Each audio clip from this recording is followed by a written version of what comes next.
Donald Trump is into a race now where the slower he goes, the more likely he is to win. And it's not the race against Nikki Haley by any means, or even Joe Biden. It's a race against the law, a race against the law where oddly he appears to have the Supreme Court here on his side.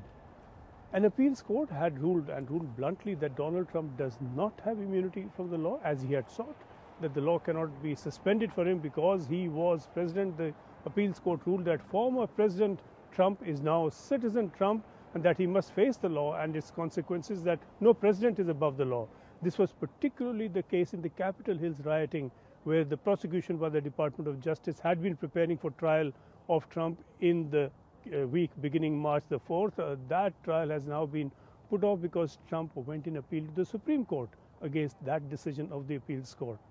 A question about being immune from prosecution or being above the law. I think the lower courts were correct in their decisions, and it does concern me that politics would come into it. Yes, sir. But the Supreme Court, in setting these dates, certainly would know that the schedule that it has set will mean that this case may not be heard at all before November the 5th. Yeah. Is that a reasonable position for the Supreme Court to have taken, do you think? No.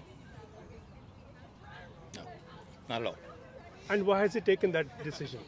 I can't answer that. I mean, we'd have to get into their heads, but I do think it's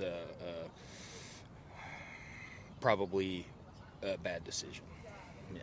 A number of the Supreme Court judges were appointed by Trump. That do you think is a coincidence? No. But at the same time, you do have a conservative majority, and so I guess it's a question of is politics, what's going to drive the decision, or is the law, which is what should drive the decision. And of course, views on Trump are sharply divided, one way or the other. Well, I feel that Trump should prevail in any situation because Trump's been the best president since I've been living. Trump's case for immunity has been typically simple.